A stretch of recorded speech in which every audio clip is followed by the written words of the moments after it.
Good afternoon and welcome to Eating Scripture. I'm your host, Drew Downs. And this week it's Proper 20b. Our text is Mark chapter 9, verses 30 to 37. And this is the second of three times in which Jesus proclaims his own death. The first one we talked about last week is from chapter 8. The third one is in chapter 10. And it's interesting how it sort of falls in line that way. Well, each time there's also this piece in which Jesus foretells his death and then the disciples screw up. Each time. And I think this is an intentional component in which these things go together in Mark.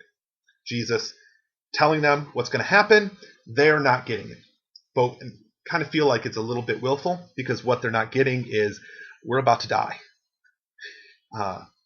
This is life and death is imminent. They don't like it. They don't like to hear this. So here's this is part of it. So we get that. And how they screw up this time is that they've been fighting over who's best, who's most important, who's the best disciple, which one is Jesus's favorite, right? And Jesus turns around and almost as if he knows that this is what's happened. It doesn't say that he does, but his teaching seems to inform that conversation because what does he do? But he grabs some child. I guess it's kind of a funny thing. He takes some child and places him or her in the midst of the group, and says, "How you treat this child is how you're treating God."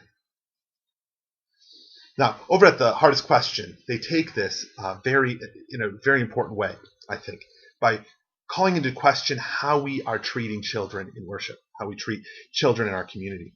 And how we tend to do it, or have been tending to do it, is we parade the kids out in front and we ooh and ah and we feel so good. Oh, look at the beautiful children.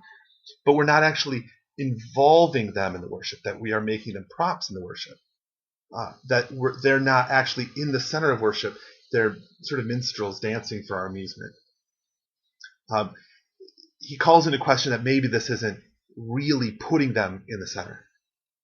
I'm going to take this in a different direction and acknowledge that I actually think he's right.